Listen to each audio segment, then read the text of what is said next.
Would you say that the waves have been abusing this rock for millennia?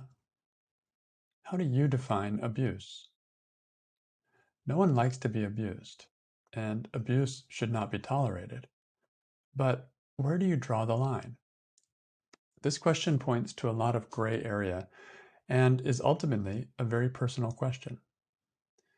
In the end, how I define abuse will determine how I act.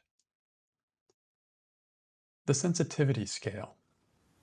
In doing the work last weekend with a participant at the autumn virtual retreat, I noticed something interesting. There seems to be a sliding scale of what I may or may not call abuse. If I'm very sensitive to detecting abuse, then I will see abuse much more often than if I were less sensitive to it. This can make a big difference when it comes to feeling victimized.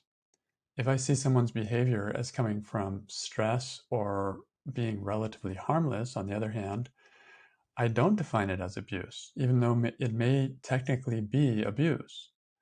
So I naturally cut that person some slack for various reasons, and I don't see it as a big deal.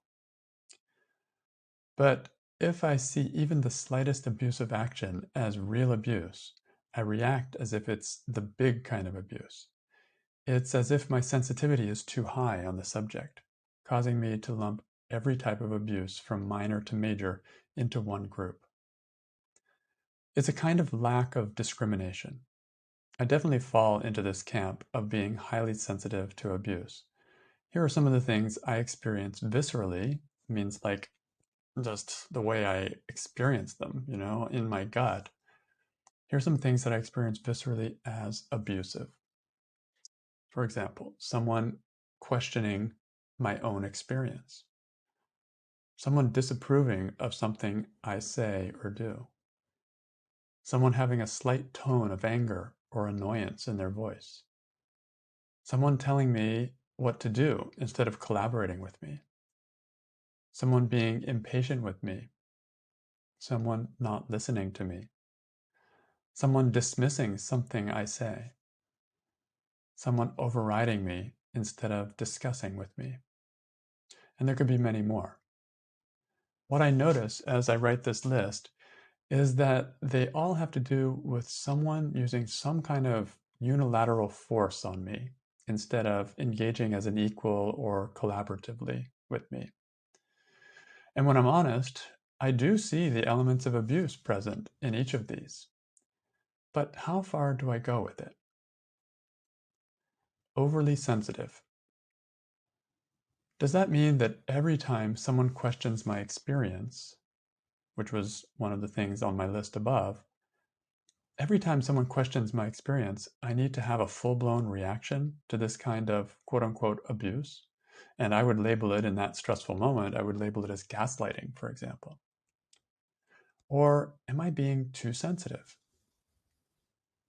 Is there room for interpretation in the situation?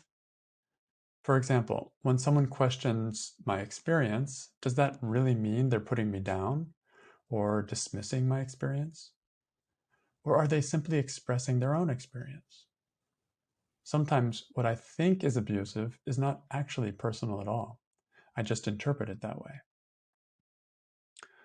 Or could it also be that even if there is a real put down happening, is it forgivable? Maybe it comes from an insecurity on the other person's side that they can't help, kind of like a handicap. Or maybe it comes from the fact that they're never getting enough feedback to know that it's not a great way to communicate. Maybe everyone is too intimidated to tell them. Or maybe it is simply not a big enough deal to worry about. Seeing these perspectives makes me realize that I am often perfectionistic in my expectations of others.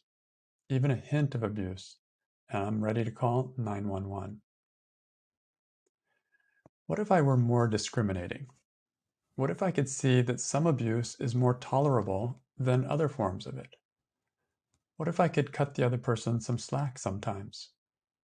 What if I could save my larger reactions of fight or flight for when they're actually needed?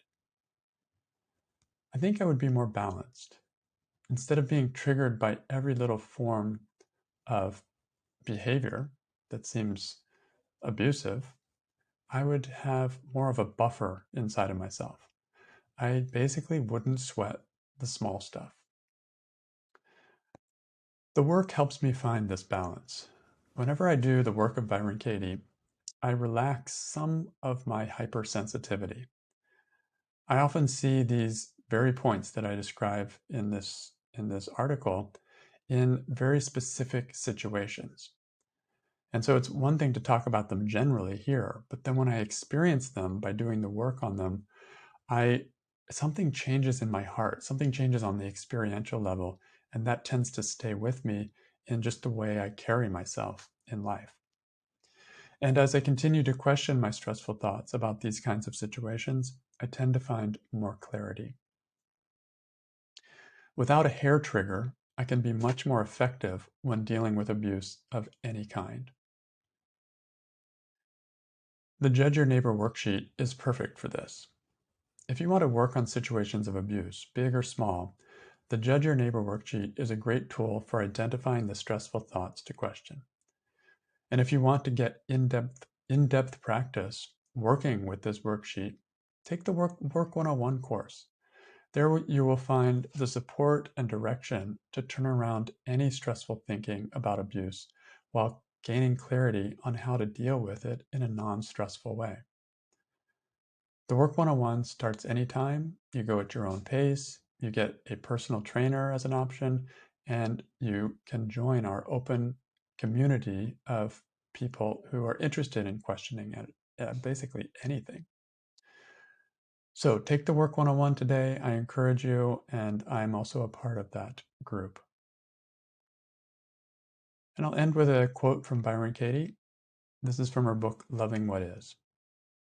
Could it be that he's right and that's what you don't want to hear? That's not verbal abuse. We call it verbal abuse when someone tells us the truth about ourselves and we don't want to hear it. That is, we think we don't want to hear it. Deep down inside, we hunger for the truth.